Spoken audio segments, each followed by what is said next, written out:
Nawas pergi ke bulan. Baginda Raja Harun al-Rasyid lagi-lagi memberikan misi mustahil kepada Abu Nawas. Dia tak bosan-bosannya mengetes kecerdikan Abu Nawas. Kali ini ia meminta sesuatu yang tak wajar, yakni pergi ke bulan untuk menyelidikinya. Padahal pada zaman itu jelas-jelas belum ada teknologi canggih dan mutakhir seperti Apollo. Sekarang saja hanya orang tertentu yang bisa datang ke bulan, apalagi dulu. Jadi jelas jika misi itu hanya untuk menguji Abu Nawas saja. Pergi ke bulan? Tanya Abu Nawas. Ya Abu, saya tahu kau adalah seorang pria yang pintar. Kau harus dapat pergi ke bulan, kata Baginda. Oke, saya akan pergi ke sana besok sore yang mulia, jawab Abu Nawas dengan cepat. Baginda terkejut. Ia tak menyangka bahwa Abu Nawas mengiyakan tantangannya itu. Lalu Raja Harun al-Rasyid bertanya, dari mana kamu akan pergi?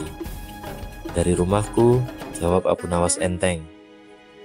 Baiklah, saya akan pergi ke sana untuk melihat kau pergi ke bulan besok malam, kata Baginda.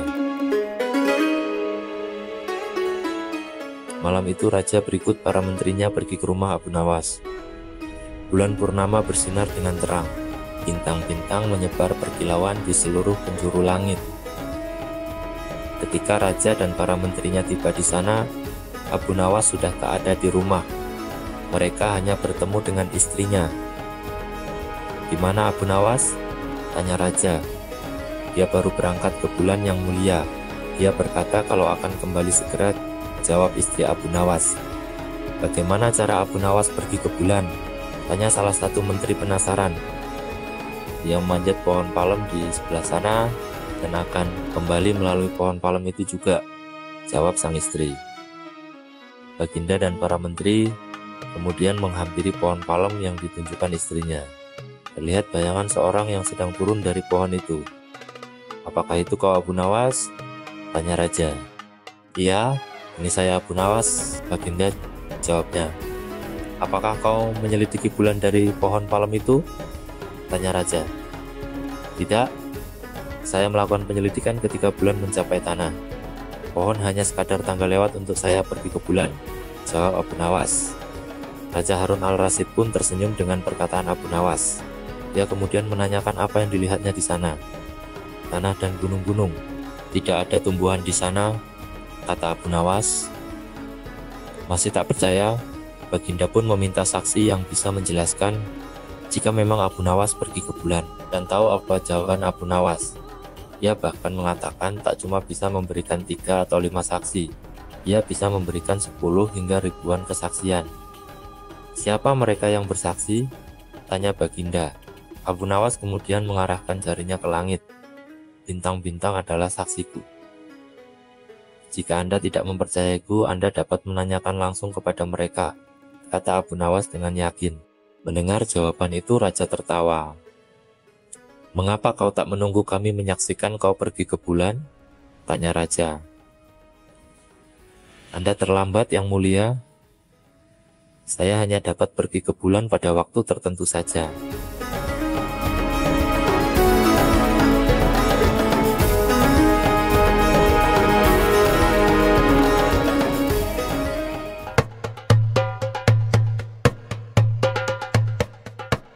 Abu Nawas, asmara memang aneh.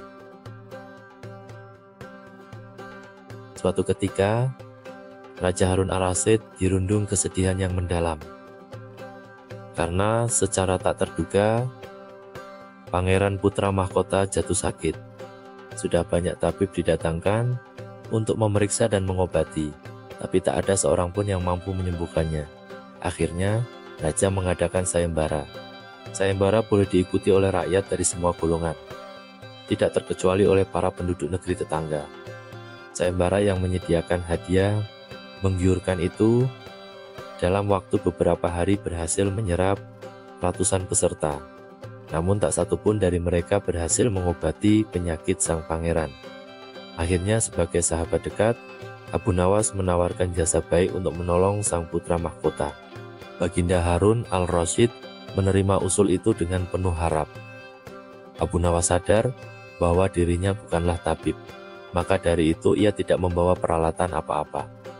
Para tabib yang ada di istana tercengang melihat Abu Nawas yang datang tanpa peralatan apapun yang mungkin diperlukan.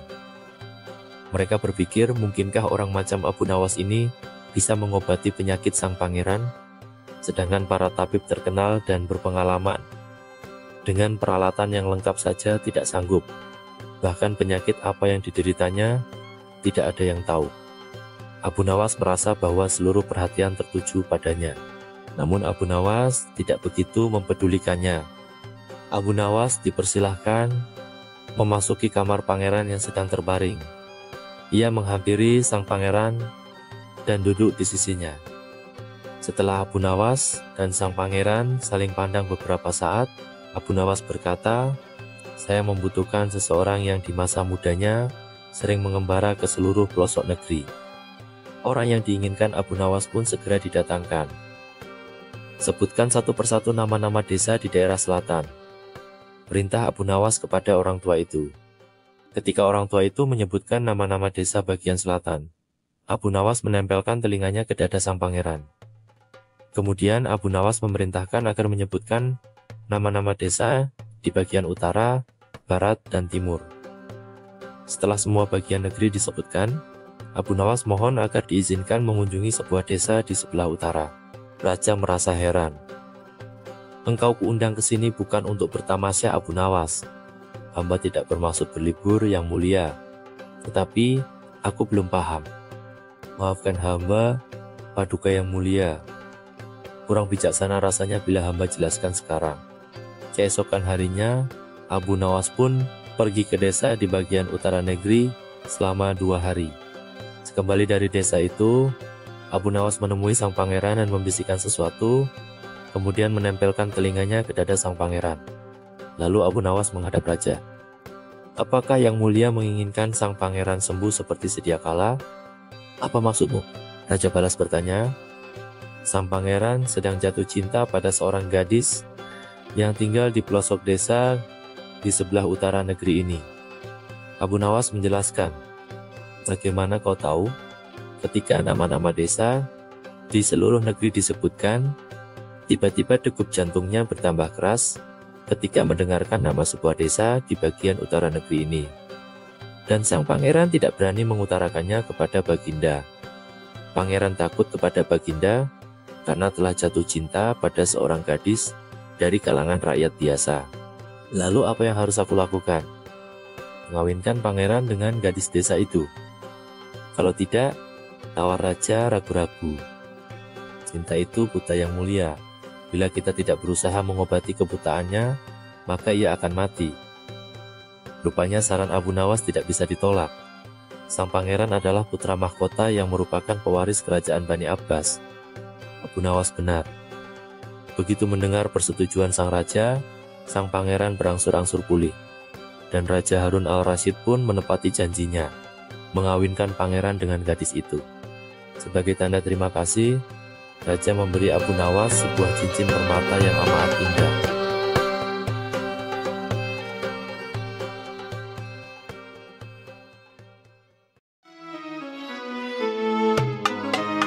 Berak di kamar tidur Abu Nawas. Pada suatu waktu, Baginda Raja Harun al-Rasyid sangat gundah hatinya. Seperti biasa, dirinya ingin sosok Abu Nawas hadir di istana untuk menghibur hati sang raja.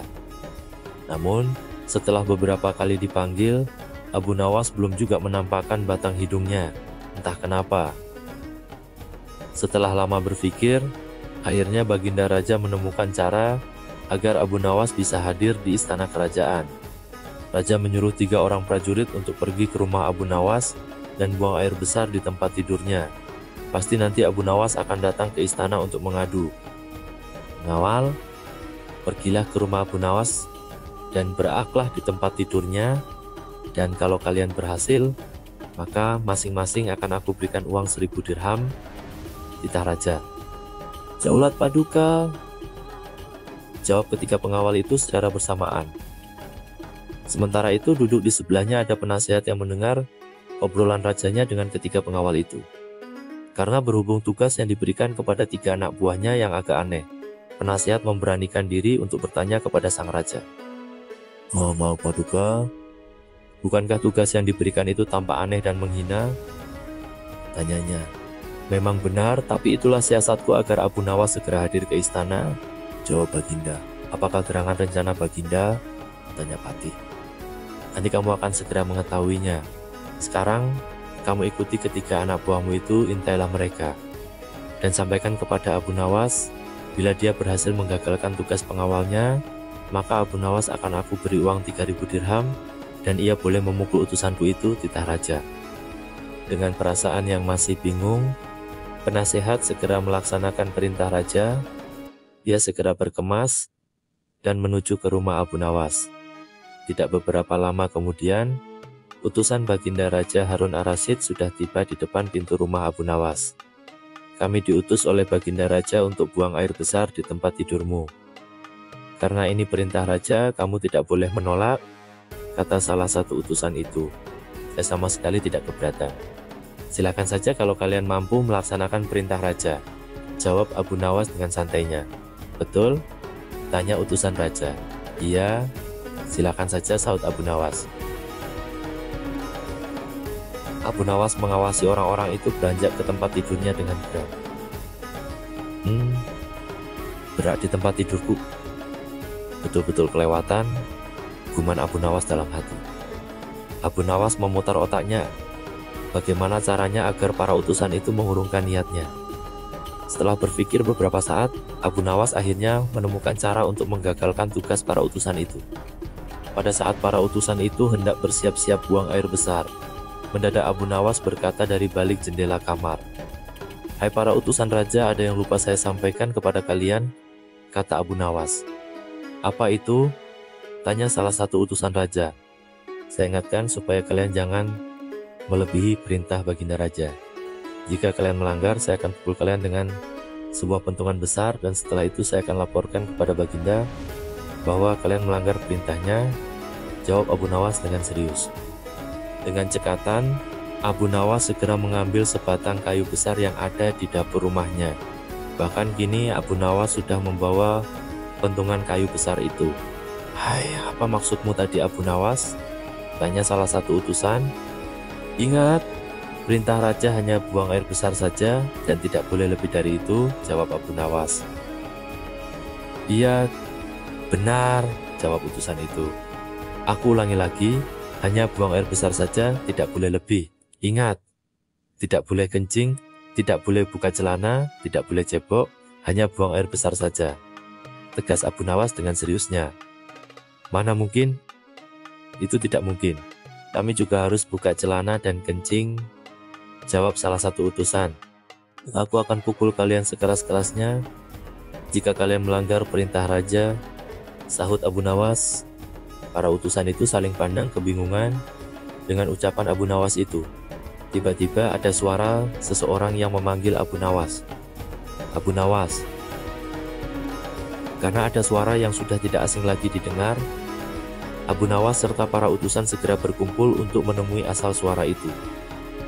Oh, ternyata suara itu adalah suara penasihat yang merupakan orang kepercayaan Baginda Raja Harun al-Rasyid. "Aku sudah mendengar perdebatan kalian.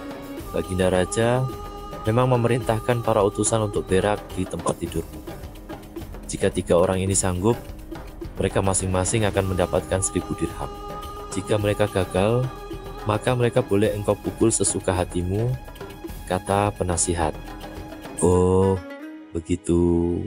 Lalu hadiah dari Baginda untukku berapa, tuanku?" tanya Abu Nawas.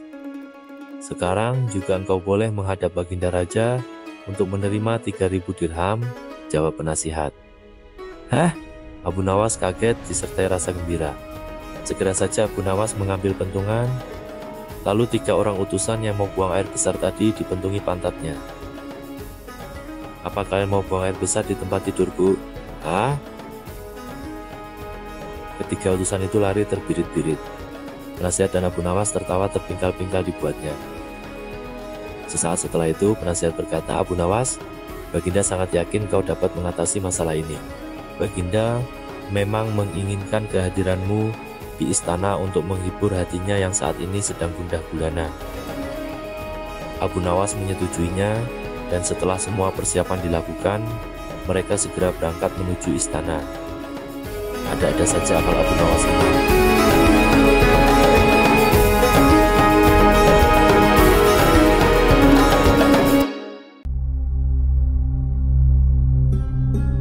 Cium pantat ayam. Pada suatu hari, Raja Harun al-Rasyid sedang galau dengan sikap Abu Nawas. Beberapa kali Abu Nawas telah membuatnya malu di depan para pejabat kerajaan. Berlatar belakang dendam inilah, akhirnya Raja hendak membuat jebakan terhadap Abu Nawas. Jika Abu Nawas gagal menghadapi jebakan tersebut, maka hukuman akan diberikan kepadanya. Maka dipanggillah Abu Nawas untuk menghadap Raja Harun al-Rasyid. Setelah melewati beberapa prosedur, sampai juga Abu Nawas di istana kerajaan. Sang raja lalu memulai pertanyaannya, "Wahai Abu Nawas, di depan mejaku itu ada sepanggang daging ayam yang lezat dan enak dilahap, tolong segera ambilan." Abu Nawas tampak bingung dengan perintah tersebut, karena tak biasanya dia disuruh mengambilkan makanan raja. "Mungkin raja ingin menjebakku, aku harus waspada," kata Abu Nawas dalam hati. Abu Nawas pun akhirnya menuruti perintah itu. Setelah mengambil ayam panggang sang raja, Abu Nawas kemudian memberikannya kepada raja. Namun sang raja belum langsung menerimanya, ia bertanya lagi, "Abu Nawas, di tangan kamu ada sepotong ayam panggang lezat, silahkan dinikmati." Begitu Abu Nawas hendak menyantap ayam panggang tersebut, tiba-tiba raja berkata lagi, "Tapi ingat Abu Nawas, dengarkan dulu petunjuknya. Jika kamu memotong paha ayam itu, maka aku akan memotong pahamu. Dan jika kamu memotong dada ayam itu, maka aku akan memotong dadamu. Tidak hanya itu saja, jika kamu memotong dan memakan kepala ayam itu, maka aku akan memotong kepalamu. Akan tetapi kalau kamu hanya mendiamkan saja ayam panggang itu, akibatnya kamu akan aku gantung." Abu Nawas merasa bingung dengan petunjuk yang diucapkan rajanya itu. Dalam kebingungannya, ia semakin yakin jika hal itu hanya akal-akalan Raja Harun saja demi untuk menghukumnya. Tidak hanya Abu Nawas saja yang tegang, tapi juga semua pejabat kerajaan yang hadir di istana tampak tegang pula. Mereka hanya bisa menebak dalam hati tentang maksud dari perintah rajanya itu. Hampir 10 menit lamanya Abu Nawas hanya membolak-balikan ayam panggang itu. Sejenak suasana menjadi hening. Kemudian Abu Nawas mulai mendekatkan ayam panggang itu tepat di indera penciumannya. Para hadirin yang datang atas undangan raja mulai bingung dan tidak mengerti apa yang dilakukan Abu Nawas.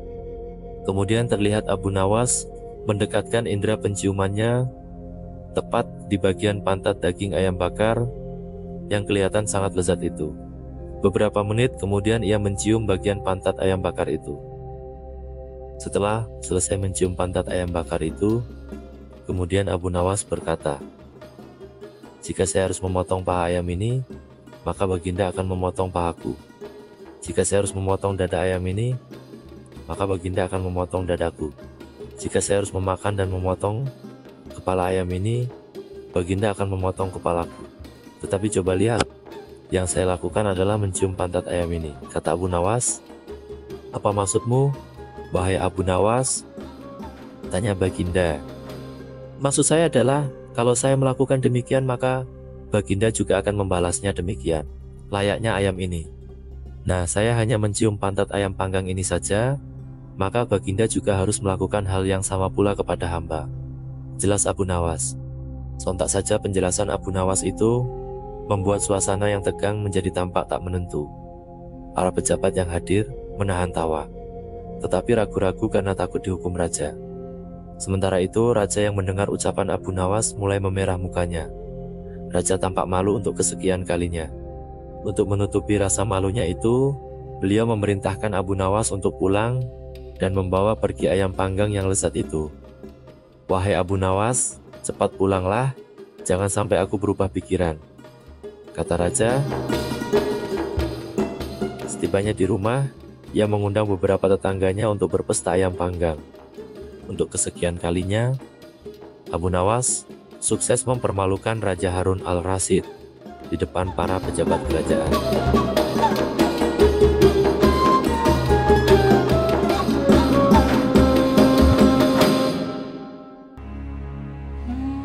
menipu komandan kerajaan. Pada suatu pagi hari, Abu Nawas sedang duduk-duduk bersantai di teras rumahnya. Beberapa saat kemudian, datanglah seorang komandan dengan beberapa prajuritnya.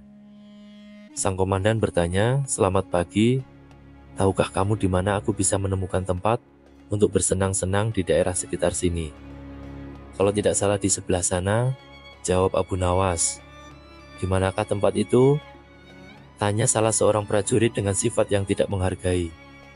"Pergilah ke arah sana, lurus tanpa belok-belok, maka kalian akan menjumpai tempat untuk bersenang-senang," jawab Abu Nawas. Rombongan tentara kerajaan itu akhirnya pergi juga menuju tempat yang sudah ditunjukkan oleh Abu Nawas. Setelah beberapa saat, kagetlah mereka semua karena tempat yang mereka cari tidak ditemukan, kecuali hanya sebuah komplek kuburan yang sangat luas. Dan tentu saja hal ini membuat para tentara marah, karena merasa telah ditipu oleh orang tersebut. Mereka pun kembali lagi ke tempat Abu Nawas. "Hei, keluarlah engkau. Kenapa engkau berani sekali membohongi kami?" tanya sang komandan, yang tidak tahu kalau yang diajak bicara itu sebenarnya adalah Abu Nawas, si penasehat kerajaan. "Siapakah engkau ini? Berani sekali membohongi kami?" tanya salah seorang prajurit. "Aku adalah Abdi," jawab Abu Nawas. Komandan dan para prajurit merasa geram dan marah. "Prajurit, tangkap dia," seru komandan. "Engkau akan aku bawa ke panglima kami," kata komandan. Oh, rupanya Abu Nawas hendak dihadapkan ke panglima kerajaan mereka. Tak berapa lama kemudian, di istana kerajaan. "Wahai panglima, kami telah menangkap seorang pembohong yang berani membohongi pasukan kerajaan," kata komandan. "Alangkah lancangnya orang ini karena sudah berani berbohong," lanjut komandan. Panglima bersikap biasa saja, malah dia bahkan memerintahkan kepada prajurit untuk melepaskan borgol yang ada pada tangan Abu Nawas. Komandan dan para prajurit terkejut dan merasa heran. "Ada apa gerangan ini?" Setelah itu, Panglima pun mendekati Abu Nawas dan berkata, "Tuan Abu, maafkan perbuatan anak buahku ya," kata Panglima itu dengan sangat sopannya. Laki-laki gagah dan tampan itu memang sudah saling mengenal satu sama lain karena mereka seringkali bertemu ketika sang khalifah mengundangnya ke istana. Betapa terkejutnya sang komandan dan para prajuritnya. Perasaan sombong dan congkak yang tadi menyelimuti mereka seakan berubah menjadi rasa takut. "Wahai Tuan Abu, sebenarnya kebohongan apa yang mereka sangkakan kepadamu?" tanya Panglima. "Wahai Panglima, mereka memintaku untuk menunjukkan tempat untuk bersenang-senang. Tentu saja aku tunjukkan kuburan, karena kuburan adalah tempat yang lebih baik bagi orang-orang yang taat kepada Allah. Di sana pula, dia akan mendapatkan hidangan yang nikmat dari Allah, terbebas dari rasa fitnah dan kejahatan manusia dan makhluk lainnya," jawab Abu Nawas dengan tenangnya. Mendengar jawaban pemuda itu, segera saja komandan mendekati Abu Nawas dan berkata, "Maafkan hamba, Tuanku Abu. Andai saja aku mengetahui bahwa Tuan adalah Tuan Abu, tentu kami tidak akan berani membawa Tuan ke hadapan Panglima," kata komandan lagi. "Wahai komandan, apakah aku telah membohongi kalian? Bukankah aku berkata benar? Aku adalah Abdi, dan setiap orang adalah abdi Allah, termasuk kalian semuanya," kata Abu Nawas. "Anda benar tuanku," jawab komandan. Komandan dan prajurit yang telah menangkap Abu Nawas merasa malu jadinya. Lalu, dengan sedikit geram, Panglima pun berkata, "Hai komandan, mulai hari ini kamu dan anak buahmu dibebas tugaskan sementara. Sekarang pulanglah kalian." Dan mereka pun beringsut-ingsut meninggalkan istana dengan perasaan tak menentu.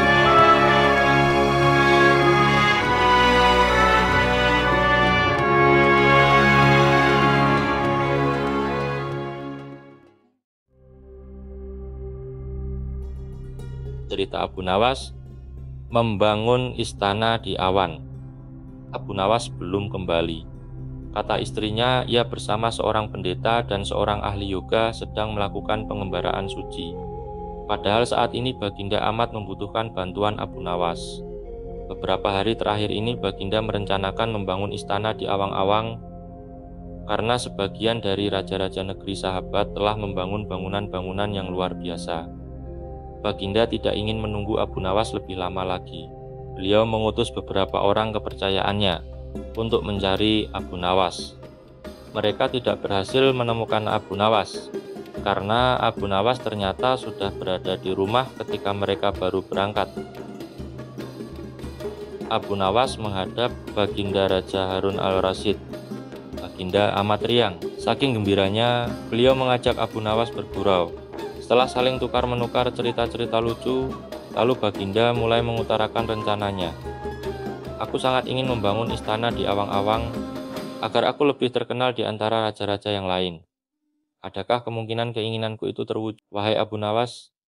Tanya Baginda Raja. Tidak ada yang tidak mungkin dilakukan di dunia ini, Paduka yang mulia, kata Abu Nawas berusaha mengikuti arah pembicaraan Baginda.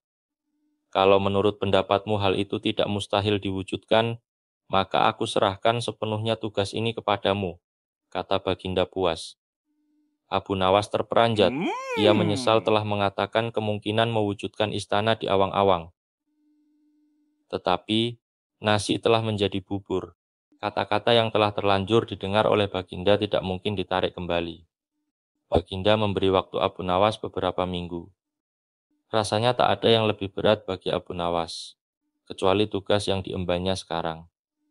Jangankan membangun istana di langit, membangun sebuah gubuk kecil pun sudah merupakan hal yang mustahil dikerjakan.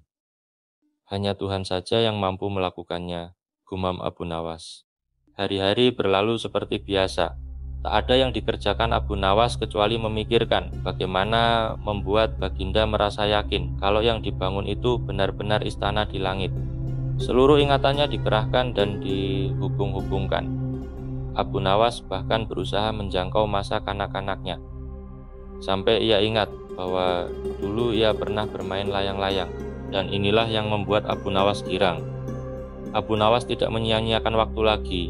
Ia bersama beberapa kawannya merancang layang-layang raksasa berbentuk persegi 4. Setelah rampung, baru Abu Nawas melukis pintu-pintu, serta jendela-jendela dan ornamen-ornamen lainnya. Ketika semuanya selesai, Abu Nawas dan kawan-kawannya menerbangkan layang-layang raksasa itu dari suatu tempat yang dirahasiakan. Begitu layang-layang raksasa berbentuk istana itu mengapung di angkasa, penduduk negeri gempar.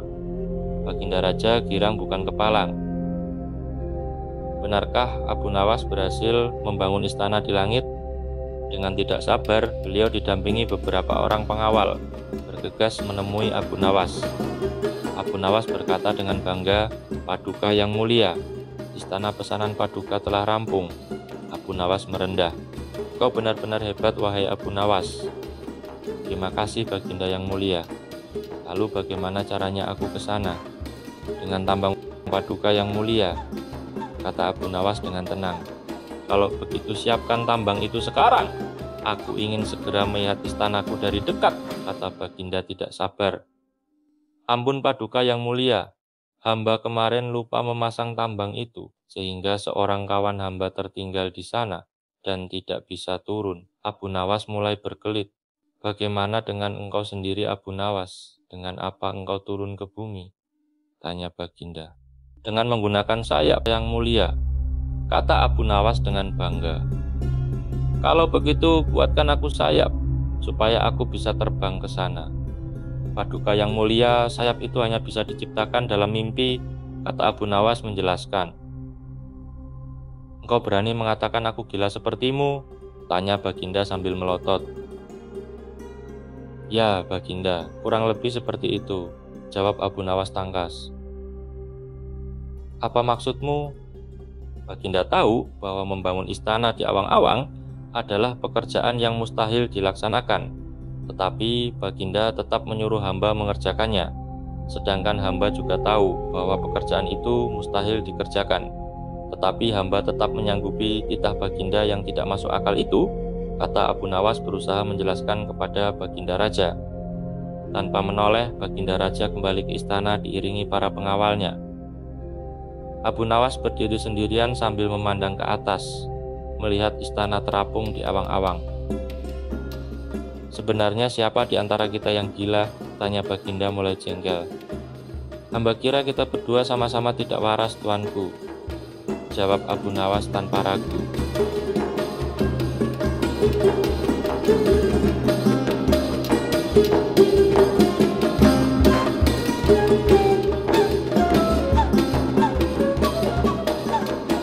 Abu Nawas memindahkan istana raja.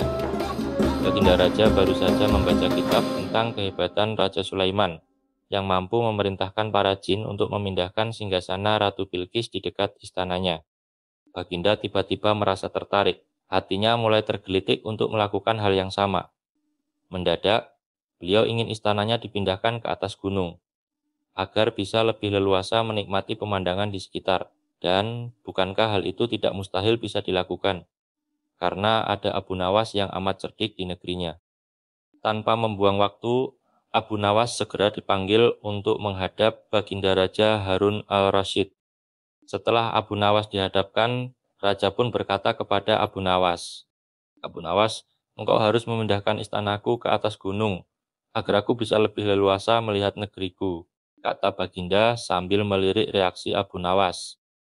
Abu Nawas tidak langsung menjawab. Ia berpikir sejenak hingga keningnya berkerut. Tidak mungkin menolak perintah Baginda, kecuali kalau memang ingin dihukum. Akhirnya, Abu Nawas terpaksa menyanggupi proyek raksasa itu. Ada satu lagi permintaan dari Baginda, pekerjaan itu harus diselesaikan hanya dalam waktu 1 bulan. Abu Nawas pun pulang dengan hati masgul. Setiap malam ia hanya berteman dengan rembulan dan bintang-bintang. Hari-hari dilewatinya dengan kegundahan. Tak ada hari yang lebih berat dalam hidup Abu Nawas kecuali hari-hari ini. Tetapi pada hari ke-9 ia tidak lagi merasa gundah gulana. Keesokan harinya Abu Nawas menuju istana. Ia menghadap Baginda untuk membahas pemindahan istana. Dengan senang hati Baginda mendengarkan apa yang diinginkan Abu Nawas. "Ampun tuanku, hamba datang ke sini hanya untuk mengajukan usul untuk memperlancar pekerjaan hamba nanti." "Apa usul itu?" "Hamba akan memindahkan istana Paduka yang mulia tepat pada hari raya Idul Kurban yang kebetulan hanya kurang 20 hari lagi. Kalau hanya itu usulmu, baiklah," kata Baginda. "Satu lagi Baginda." "Apa lagi?" "Hamba mohon Baginda menyembelih 10 ekor sapi yang gemuk untuk dibagikan langsung kepada para fakir miskin." "Usulmu kuterima," Baginda menyetujui. Abu Nawas pun pulang dengan perasaan riang gembira. Kini tidak ada lagi yang perlu dikhawatirkan. Toh nanti bila waktunya sudah tiba, ia pasti akan dengan mudah memindahkan istana Baginda Raja. Jangankan hanya memindahkan ke puncak gunung, ke dasar samudra pun Abu Nawas sanggup. Desas-desus mulai tersebar ke seluruh pelosok negeri. Hampir semua orang harap-harap cemas, tetapi sebagian besar rakyat merasa yakin atas kemampuan Abu Nawas, karena selama ini Abu Nawas belum pernah gagal melaksanakan tugas-tugas aneh yang dibebankan di atas pundaknya.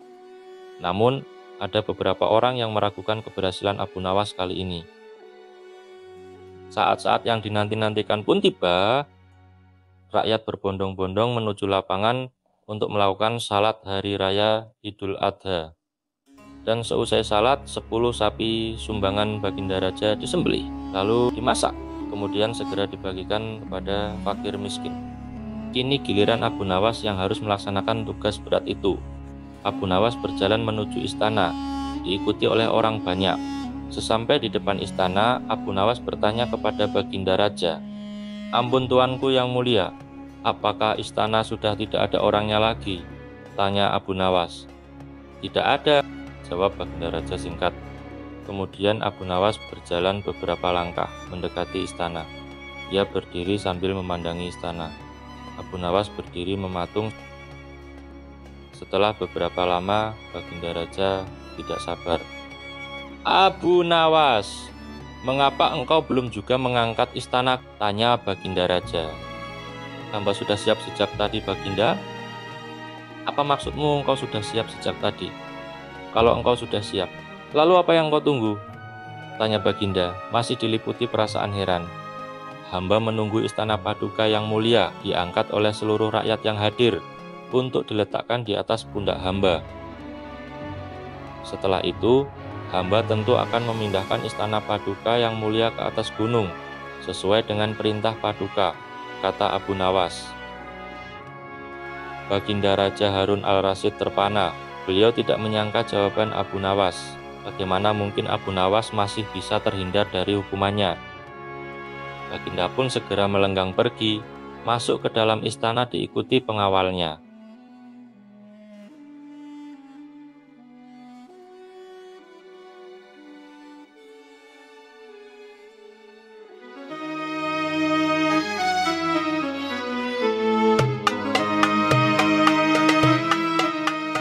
Cerita Abu Nawas, manusia bertelur.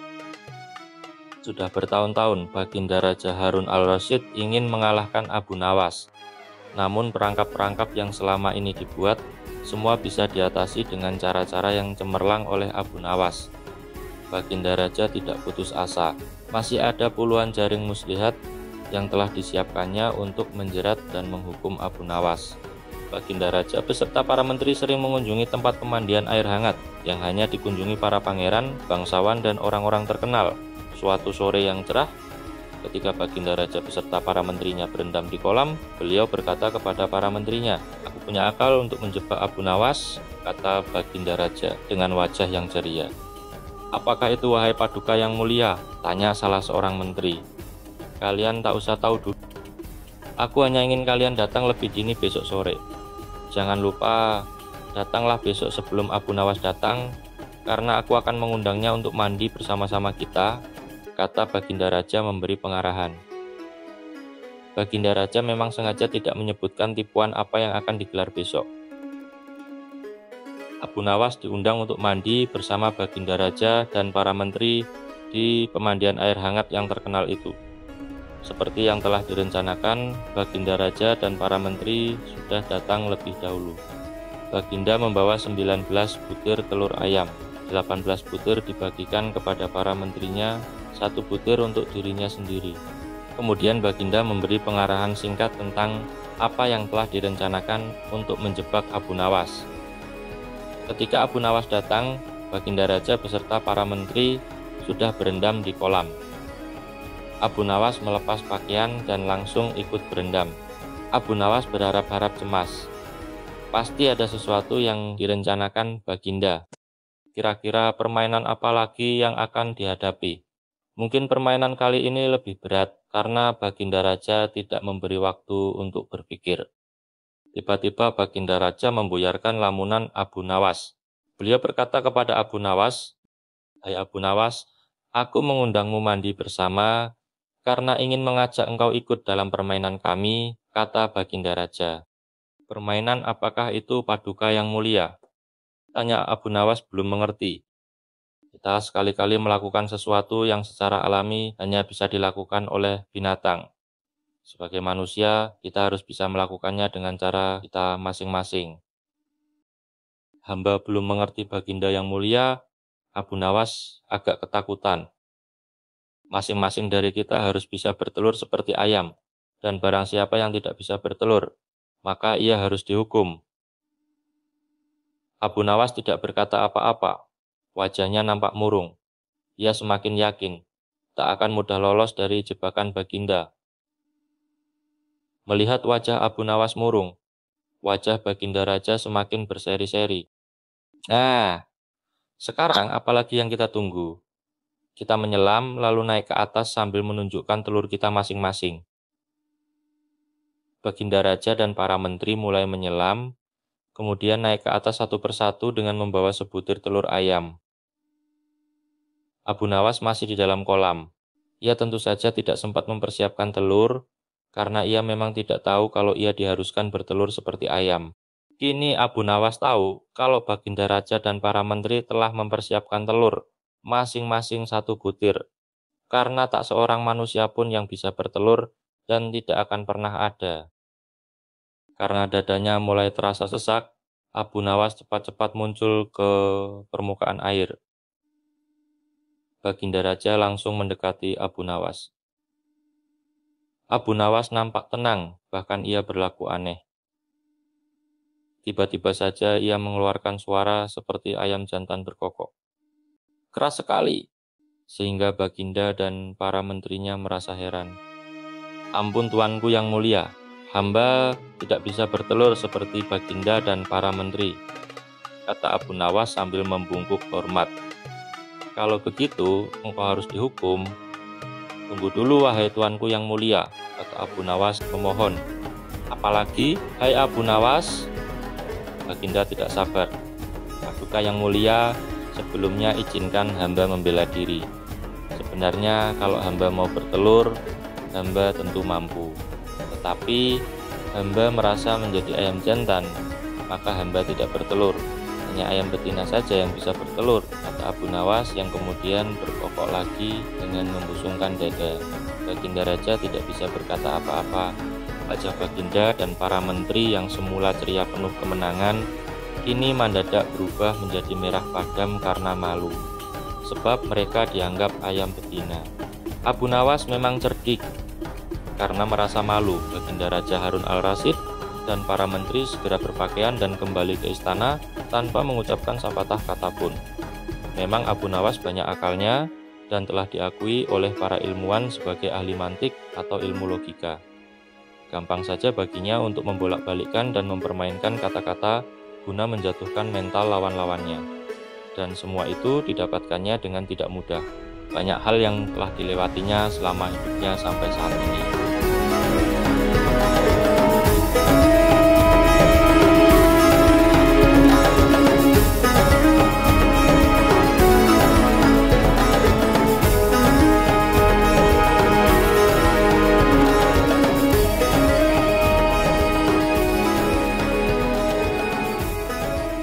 Cerita Abu Nawas memilih jalan ke hutan yang indah. Pada suatu hari yang cerah, Raja Harun al-Rasyid mengalami kejenuhan dan berencana hendak pergi ke hutan yang terkenal akan keindahannya. Raja pun mengajak Abu Nawas sebagai pemandu dalam perjalanan tersebut. Siap, Paduka Raja, kata Abu Nawas. Rupanya Abu Nawas tidak keberatan dengan ajakan rajanya tersebut. Dan berangkatlah mereka ke hutan dengan mengendarai keledai, sambil bercengkerama di sepanjang perjalanan. Tanpa terasa mereka sudah menempuh hampir separuh perjalanan dan tibalah mereka di pertigaan jalan yang jauh dari rumah penduduk. Mereka berhenti karena ragu ke arah mana hutan yang dituju. Setahu mereka, kedua jalan itu memang benar menuju hutan yang mereka tuju, hutan wisata atau hutan yang berisi binatang-binatang buas. Abu Nawas pun angkat bicara. Paduka, saya sarankan agar kita tidak usah meneruskan perjalanan. Kenapa, wahai Abu Nawas? Kata Paduka Raja. Hamba berkata demikian, karena kalau kita salah pilih jalan, jangan-jangan kita tidak pernah kembali lagi. Bukankah akan lebih bijaksana kalau kita meninggalkan sesuatu yang meragukan? Dalam kebimbangan, anak buah Paduka Raja yang masih merupakan teman Abu Nawas berkata, Aku pernah mendengar ada dua orang kembar yang hidup di semasa-masa anak. apakah engkau mengenalnya? Tanya Abu Nawas. Ita juga. Mereka adalah si kembar yang memiliki rupa sangat mirip. Yang satunya selalu berkata jujur. Dan satunya selalu berkata bohong. Baiklah, kita istirahat dulu. Nanti kita menuju ke rumah si kembar, kata Abu Nawas. Abu Nawas, Paduka Raja dan prajuritnya kemudian beristirahat sejenak sambil makan. Seusai makan, mereka menuju ke rumah si kembar bersaudara itu. Setelah pintu diketok, maka keluarlah salah satu dari mereka. Maaf, aku sangat sibuk hari ini. Engkau hanya boleh mengajukan satu pertanyaan saja, tidak lebih, katanya. Abu Nawas pun mendekati salah satu si kembar beda sifat itu dan mulai menanyakan jalan yang menuju hutan yang indah dengan berbisik. Dan salah satu si kembar itu pun menjawabnya dengan berbisik pula. Setelah itu Abu Nawas dan rombongan pamit untuk meneruskan perjalanan. Paduka Raja, hutan yang kita tuju ada di jalan sebelah kanan, kata Abu Nawas. Bagaimana engkau bisa tahu harus ambil jalan arah kanan, sedangkan kita tidak tahu apakah orang yang kita tanya tadi orang yang selalu berkata benar atau yang selalu berkata bohong? Tanya Paduka Raja. Wahai Paduka, orang yang aku tanyai tadi menunjukkan jalan sebelah kiri, kata Abu Nawas. Paduka Raja masih juga belum mengerti dengan perkataan Abu Nawas. Apa maksudnya? Tanya Raja. Karena orang itu menunjukkan jalan sebelah kiri, maka kita harus memilih jalan yang sebelah kanan, jawab Abu Nawas. Coba jelaskan kepadaku, kata Raja. Tadi aku bertanya ke orang itu, apakah yang akan dikatakan saudaramu bila aku bertanya, jalan mana yang menuju hutan yang indah? Dan dia menjawab sebelah kiri. Dengan pertanyaan itu, siapapun yang aku tanya, entah si kembar yang selalu berbohong maupun si kembar yang selalu berkata benar, pasti akan menjawab sebelah kiri. Raja yang masih belum paham mendesak Abu Nawas untuk menjelaskannya. Begini penjelasannya tuanku, bila yang ditanya tadi orang yang selalu berkata benar, maka ia akan menjawab jalan sebelah kiri, karena ia tahu saudara kembarnya akan mengatakan jalan sebelah kiri, sebab ia tahu saudara kembarnya selalu berkata bohong. Dan bila yang ditanya tadi orang yang selalu berkata bohong, maka ia pun pasti menjawab jalan sebelah kiri, karena ia tahu bahwa saudara kembarnya akan mengatakan sebelah kanan, sebab saudaranya selalu berkata benar. Akhirnya rombongan raja itu memilih jalan yang ditunjuk Abu Nawas. Tak lama kemudian masuklah mereka ke dalam hutan yang memiliki pemandangan yang indah. Raja pun menjadi senang dan memberikan sebuah hadiah kepada Abu Nawas.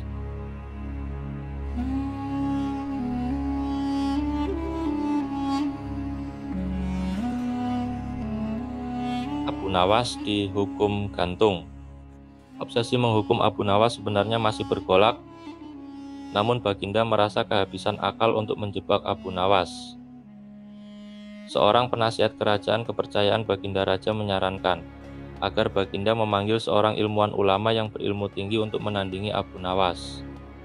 Pasti masih ada peluang untuk mencari kelemahan Abu Nawas. Menjebak pencuri harus dengan pencuri, dan ulama dengan ulama. Baginda menerima usul yang cemerlang itu dengan hati bulat. Setelah ulama yang berilmu tinggi berhasil ditemukan, Baginda Raja menanyakan cara terbaik menjerat Abu Nawas. Ulama itu memberitahu cara-cara yang paling jitu kepada Baginda Raja. Baginda Raja manggut-manggut setuju. Wajah Baginda tidak lagi murung. Apalagi ulama itu menegaskan bahwa ramalan Abu Nawas tentang takdir kematian Baginda Raja sama sekali tidak mempunyai dasar yang kuat. Tiada seorang pun manusia yang tahu kapan dan di bumi mana ia akan mati, apalagi tentang ajal orang lain. Ulama andalan Baginda Raja mulai mengadakan persiapan seperlunya untuk memberikan pukulan fatal bagi Abu Nawas.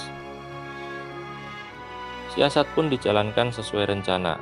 Abu Nawas terjerembab ke pangkuan siasat sang ulama. Abu Nawas melakukan kesalahan yang bisa menghantarnya ke tiang gantungan atau hukuman pancung. Benarlah peribahasa yang berbunyi, sepandai-pandai tupai melompat pasti suatu saat akan terpeleset juga. Kini Abu Nawas benar-benar mati kutu. Sebentar lagi ia akan dihukum mati karena jebakan sang ilmuwan ulama. Banyak orang yang merasa simpati atas nasib Abu Nawas, terutama orang-orang miskin dan tertindas yang pernah ditolongnya. Namun dari air mata para pecinta dan pengagum Abu Nawas tak mampu menghentikan hukuman gantung yang akan dijatuhkan.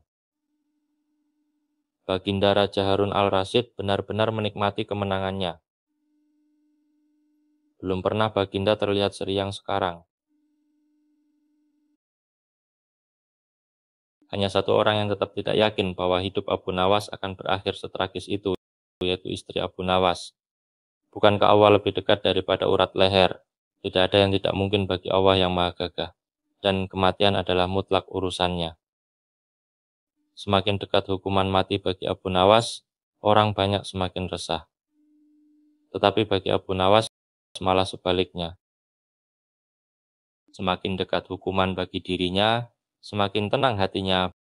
Bahkan Abu Nawas nampak setenang air danau di pagi hari. Baginda Raja tahu bahwa ketenangan yang ditampilkan Abu Nawas hanyalah merupakan bagian dari tipu dayanya. Tetapi Baginda Raja telah bersumpah pada diri sendiri bahwa beliau tidak akan terkecoh untuk kedua kalinya. Sebaliknya Abu Nawas juga yakin selama nyawa masih melekat maka harapan akan terus menyertainya. Tuhan tidak mungkin menciptakan alam semesta ini tanpa ditaburi harapan-harapan yang menjanjikan. Bahkan dalam keadaan yang bagaimanapun gentingnya. Keyakinan seperti inilah yang tidak dimiliki oleh Baginda Raja dan ulama itu. Seketika suasana menjadi hening, sewaktu Baginda Raja memberi sambutan singkat tentang akan dilaksanakan hukuman mati atas diri terpidana mati Abu Nawas. Kemudian tanpa memperpanjang waktu lagi, Baginda Raja menanyakan permintaan terakhir Abu Nawas. Dan pertanyaan inilah yang paling dinanti-nantikan Abu Nawas. Adakah permintaanmu yang terakhir Abu Nawas? Tanya sang Baginda. Ada paduka yang mulia, jawab Abu Nawas singkat. Sebutkan, kata Baginda. Sudilah kiranya hamba diperkenankan memilih hukuman mati yang hamba anggap cocok wahai Baginda yang mulia, pinta Abu Nawas. Baiklah, kata Baginda menyetujui permintaan Abu Nawas. Paduka yang mulia, yang hamba pinta adalah bila pilihan hamba benar, hamba bersedia dihukum gantung, tetapi jika pilihan hamba dianggap salah, maka hamba dihukum pancung saja, kata Abu Nawas memohon. Engkau memang orang yang aneh. Dalam saat-saat yang amat genting pun, engkau masih sempat bersenda gurau. Tetapi ketahuilah, bagiku segala tipu muslihatmu hari ini tak akan bisa membawamu kemana-mana, kata Baginda sambil tertawa. Hamba tidak bersenda gurau paduka yang mulia, kata Abu Nawas bersungguh-sungguh. Baginda terpingkal-pingkal. Belum selesai Baginda Raja tertawa-tawa. Abu Nawas berteriak dengan nyaring. Hamba minta dihukum gantung, teriak Abu Nawas. Semua yang hadir kaget. Orang banyak belum mengerti mengapa Abu Nawas membuat keputusan begitu. Tetapi kecerdasan otak Baginda Raja menangkap sesuatu yang lain, sehingga tawa Baginda yang semula berderai-derai mendadak terhenti. Kening Baginda berkenyit mendengar ucapan Abu Nawas. Baginda Raja tidak berani menarik kata-katanya karena disaksikan oleh ribuan rakyatnya. Beliau sudah terlanjur mengabulkan Abu Nawas, menentukan hukuman mati yang paling cocok untuk dirinya. Kini kesempatan Abu Nawas membela diri. Baginda yang mulia, hamba tadi mengatakan bahwa hamba akan dihukum gantung. Kalau pilihan hamba benar, maka hamba dihukum gantung. Tetapi di manakah letak kesalahan pilihan hamba sehingga hamba harus dihukum pancung? Padahal hamba telah memilih hukuman gantung, kata Abu Nawas memaksa Baginda Raja dan ulama itu tercengang. Benar-benar luar biasa otak Abu Nawas ini. Rasanya tidak ada lagi manusia pintar selain Abu Nawas di negeri Baghdad ini. Abu Nawas, aku mengampunimu, tapi sekarang jawablah pertanyaanku ini. Berapa banyakkah bintang di langit? Oh, gampang sekali tuanku, kata Abu Nawas. Iya, tapi berapa? 100 juta, 100 miliar, tanya Baginda. Bukan tuanku, cuman sebanyak pasir di pantai, jawab Abu Nawas. Kau ini, bagaimana bisa orang menghitung pasir di pantai? Bagaimana pula orang bisa menghitung bintang di langit? Tanya Abu Nawas. Hahaha, kau memang cerdik. Kau adalah pelipur laraku Abu Nawas. Mulai sekarang jangan segan-segan.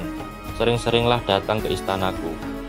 Aku ingin selalu mendengar lelucon-leluconmu yang baru. Perintah Baginda Raja.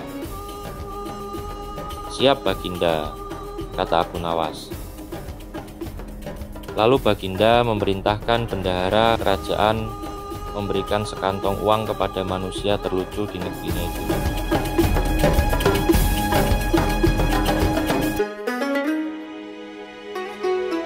Abu Nawas dan majikannya. Abu Nawas pernah bekerja pada seorang yang sangat kaya, tetapi seperti biasanya ia mendapatkan kesulitan dalam pekerjaannya. Pada suatu hari orang kaya itu memanggilnya. Katanya, Abu Nawas, kemarilah kau. Kau ini baik, tetapi lamban sekali. Kau ini tidak pernah mengerjakan satu pekerjaan selesai sekaligus. Kalau kau kusuruh beli 3 butir telur, kau tidak membelinya sekaligus. Kau pergi ke warung, kemudian kembali membawa 1 telur. Kemudian pergi lagi, balik lagi membawa 1 telur lagi. Dan seterusnya, sehingga untuk beli 3 telur kamu pergi 3 kali ke warung. Abu Nawas menjawab, maaf Tuan, saya memang salah. Saya tidak akan mengerjakan hal serupa itu sekali lagi. Saya akan mengerjakan sekaligus saja nanti, supaya cepat beres.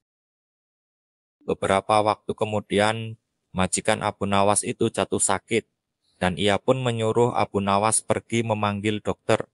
Tak lama kemudian Abu Nawas pun kembali. Ternyata ia tidak hanya membawa dokter, tetapi juga beberapa orang lain. Ia masuk ke kamar orang kaya itu yang sedang berbaring di ranjang. Katanya, dokter sudah datang Tuan, dan yang lain-lain sudah datang juga. Yang lain-lain? Tanya orang kaya itu, aku tadi hanya minta kamu memanggil dokter. Yang lain-lain itu siapa? Begini Tuan, jawab Abu Nawas. Dokter biasanya menyuruh kita minum obat. Jadi saya membawa tukang obat sekalian. Dan tukang obat itu tentunya membuat obatnya dari bahan yang bermacam-macam, dan saya juga membawa orang yang berjualan bahan obat-obatan bermacam-macam. Saya juga membawa penjual arang, karena biasanya obat itu direbus dahulu, jadi kita memerlukan tukang arang. Dan mungkin juga Tuan tidak sembuh dan malah mati. Jadi saya bawa sekalian tukang gali kuburan.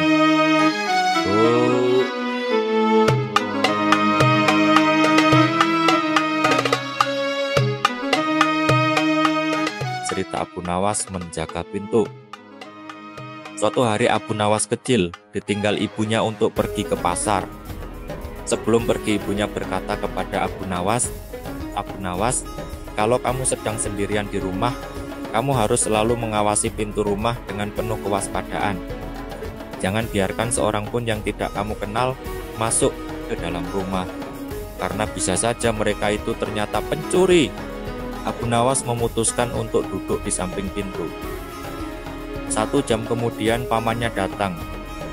Mana ibumu? Tanya pamannya.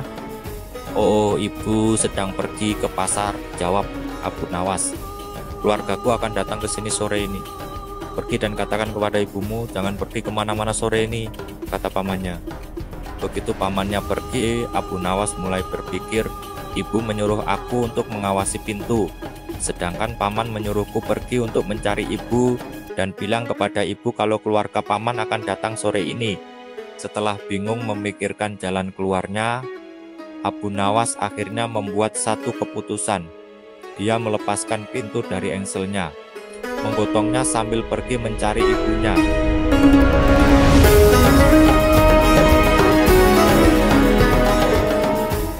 Abu Nawas dan pengemis yang kedinginan dalam kolam. Ada seorang saudagar di Baghdad yang mempunyai sebuah kolam yang airnya terkenal sangat dingin. Konon tidak seorang pun yang tahan berendam di dalamnya berlama-lama, apalagi hingga separuh malam. Siapa yang berani berendam semalam di kolamku, aku beri hadiah 10 ringgit, kata saudagar itu. Ajakan tersebut mengundang banyak orang untuk mencobanya. Namun tidak ada yang tahan semalam, paling lama hanya mampu sampai sepertiga malam. Pada suatu hari datang seorang pengemis kepadanya. Maukah kamu berendam di dalam kolamku ini semalam? Jika kamu tahan aku beri hadiah 10 ringgit, kata si saudagar. Baiklah, akan kucoba, jawab si pengemis. Kemudian dicelupkannya kedua tangan dan kakinya ke dalam kolam. Memang air kolam itu dingin sekali. Boleh juga, katanya, kalau begitu nanti malam kamu bisa berendam di situ, kata si saudagar. Menanti datangnya malam, si pengemis pulang dulu ingin memberitahu anak istrinya mengenai rencana berendam di kolam itu. Istriku, kata si pengemis sesampainya di rumah, bagaimana pendapatmu bila aku berendam semalam di kolam saudagar itu untuk mendapat uang 10 ringgit? Kalau kamu setuju, aku akan mencobanya. Setuju, jawab si istri, moga-moga Tuhan menguatkan badanmu. Kemudian pengemis itu kembali ke rumah saudagar. Nanti malam jam 8 kamu boleh masuk ke kolamku dan boleh keluar jam 6 pagi. Kata si saudagar, jika tahan akan kubayar upahmu. Setelah sampai waktunya masuklah si pengemis ke dalam kolam. Hampir tengah malam ia kedinginan sampai tidak tahan lagi dan ingin keluar. Tetapi karena mengharap uang upah 10 ringgit, ditahannya maksud itu sekuat tenaga.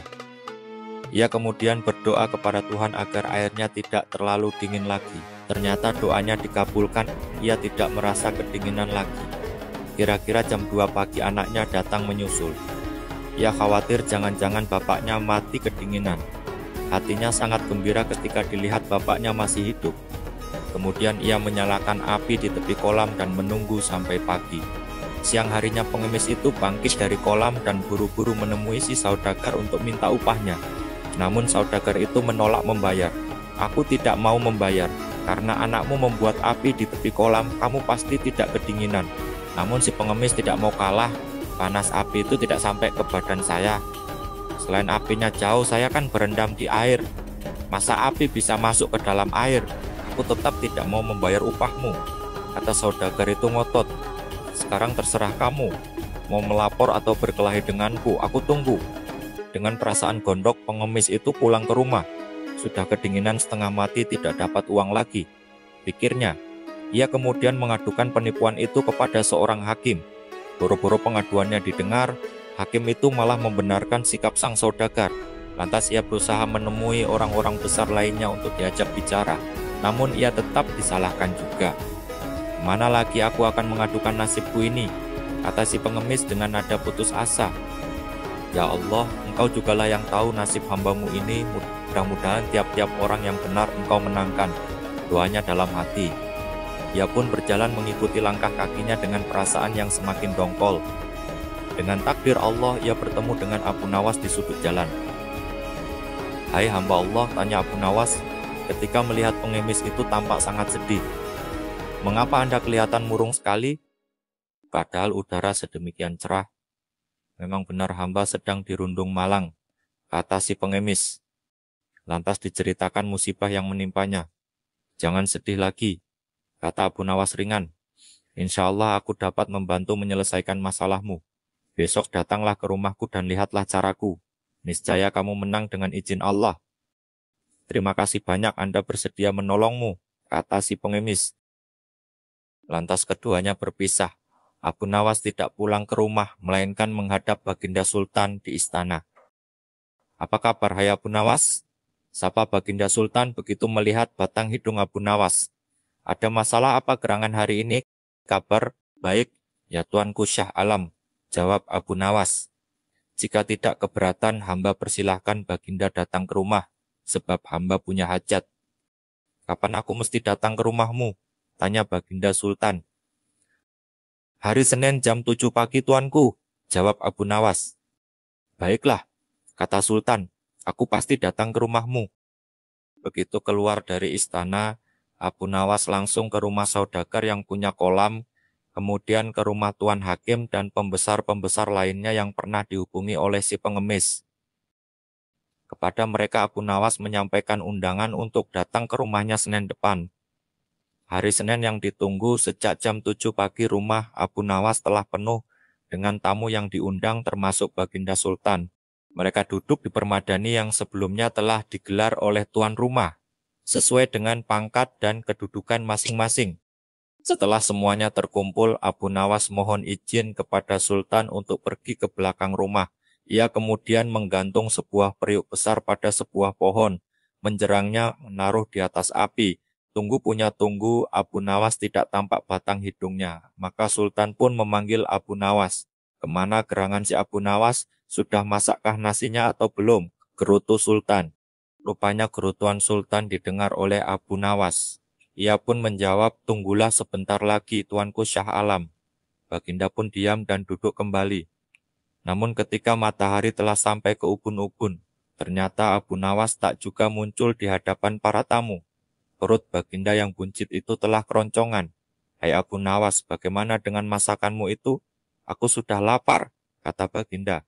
"Sebentar lagi ya Shah Alam," sahut tuan rumah.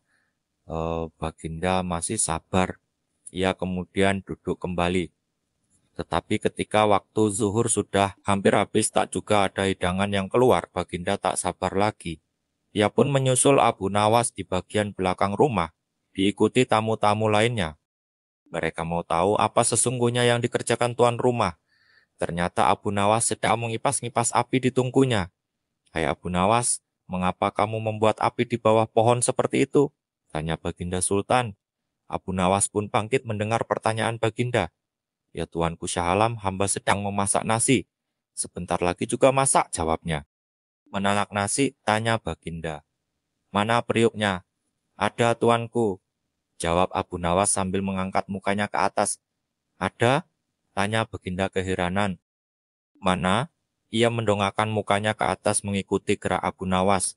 Tampak di atas sana sebuah periuk besar bergantung jauh dari tanah. "Hai Abu Nawas, sudah gilakah kamu?" tanya Sultan. "Memasak nasi bukan begitu caranya. Periuk di atas pohon, apinya di bawah. Kamu tunggu 10 hari pun beras itu tidak bakalan jadi nasi." "Begini Baginda." Abu Nawas berusaha menjelaskan perbuatannya. Ada seorang pengemis membuat perjanjian dengan seorang saudagar. Pengemis itu disuruh berendam dalam kolam yang airnya sangat dingin, dan akan diupah 10 ringgit jika mampu bertahan 1 malam. Si pengemis setuju karena mengharap upah 10 ringgit dan berhasil melaksanakan janjinya. Tapi si saudagar tidak mau membayar dengan alasan anak si pengemis membuat api di pinggir kolam. Lalu semuanya diceritakan kepada Sultan, lengkap dengan sikap Tuan Hakim dan para pembesar yang membenarkan sikap si saudagar. "Itulah sebabnya hamba berbuat seperti ini. Boro-boro nasi itu akan matang," kata Sultan. "Airnya saja tidak bakal panas, karena apinya terlalu jauh. Demikian pula halnya si pengemis," kata Abu Nawas lagi. "Ia di dalam air dan anaknya membuat api di tanah jauh dari pinggir kolam." Tetapi saudagar itu mengatakan bahwa si pengemis tidak berendam di air dingin karena ada api di pinggir kolam, sehingga air kolam jadi hangat. Saudagar itu pucat mukanya. Ia tidak dapat membantah kata-kata Abu Nawas. Begitu pula para pembesar itu karena memang demikian halnya. Sekarang aku ambil keputusan begini. Saudagar itu harus membayar si pengemis 100 dirham dan dihukum selama 1 bulan karena telah berbuat salah kepada orang miskin. Hakim dan orang-orang pembesar dihukum 4 hari karena berbuat tidak adil dan menyalahkan orang yang benar. Saat itu juga si pengemis memperoleh uangnya dari si saudagar. Setelah menyampaikan hormat kepada Sultan dan memberi salam kepada Abu Nawas, ia pun pulang dengan riangnya. Sultan kemudian memerintah menterinya untuk memenjarakan saudagar dan para pembesar, sebelum akhirnya kembali ke istana dalam keadaan lapar dan dahaga. Akan halnya Abu Nawas, sebenarnya perutnya pun keroncongan dan kehausan. Abu Nawas, cara membagi hukuman. Pada suatu pagi yang cerah, Abu Nawas datang ke istana karena dipanggil untuk menemani sang raja yang sudah lama kangen akan cerita lucu Abu Nawas. Mereka berbincang-bincang dengan riang gembira. Setelah sekian lama berbincang, raja tiba-tiba saja ingin menguji kepandaian Abu Nawas. "Wahai Abu Nawas, besok bawalah ibumu ke istanaku, nanti engkau akan aku beri hadiah 100 dinar. Kata Raja Harun Ar-Rasyid. Abu Nawas kaget sekali mendengar titah rajanya. Bagaimana tidak, raja sudah tahu kalau ibunya telah lama meninggal dunia. Bahkan raja ikut melayat ke rumah Abu Nawas. Namun, karena iming-iming hadiah yang sangat menggiurkan itu, Abu Nawas bukannya mengelak, malah dia menyetujui permintaan raja tersebut. Sesampainya di rumah, Abu Nawas sangat sibuk sekali untuk mencari seorang wanita tua yang nantinya akan dijadikan ibunya dan dibawa ke istana. Setelah lama mencari, akhirnya orang yang diinginkan ketemu juga. Dengan panjang lebar Abu Nawas menjelaskan maksudnya kepada perempuan itu. Ia pun berjanji akan membagi hadiah yang akan diterimanya dengan adil, separuh-separuh. Tanpa pertimbangan lagi, perempuan itu menyetujui permohonan Abu Nawas. Pada keesokan harinya, pagi-pagi sekali Abu Nawas sudah sampai di istana sambil menggendong seorang perempuan tua. "Wahai Abu Nawas, diakah ibumu?" tanya sang raja. "Benar tuanku, inilah ibuku. Beliau sudah tua dan kakinya lemah sehingga hamba harus menggendongnya ke istana," tutur Abu Nawas. "Benarkah engkau ibunya Abu Nawas? Awas ya, kalau bohong maka akan aku hukum dirimu," tanya raja kepada perempuan tua itu. Begitu mendengar ucapan rajanya, perempuan itu menoleh ke arah Abu Nawas, seakan-akan meminta saran.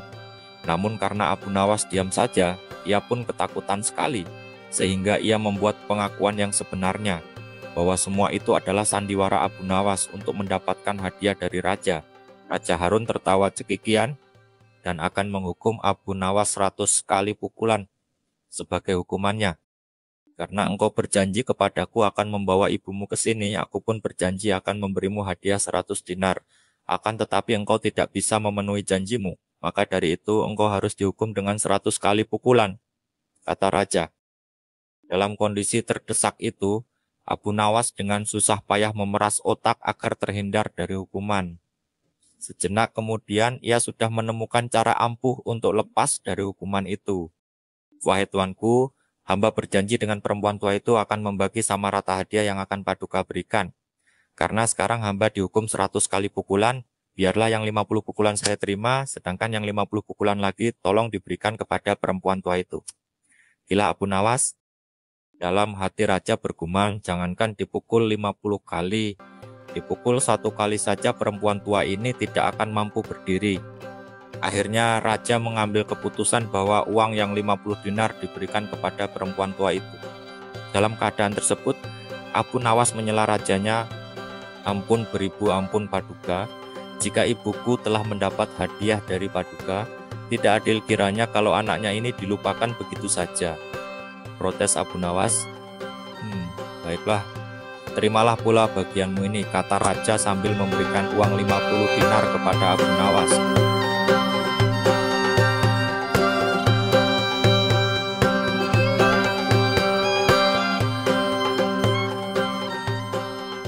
Terima kasih sudah mendengarkan sampai akhir. Setiap cerita punya pesan dan setiap pendengar seperti kamu membuatnya hidup. Kalau kamu suka ceritanya, jangan lupa tinggalkan jejak baikmu di kolom komentar ya. Klik suka dan dengarkan lagi di waktu senggangmu. Sampai jumpa di kisah berikutnya.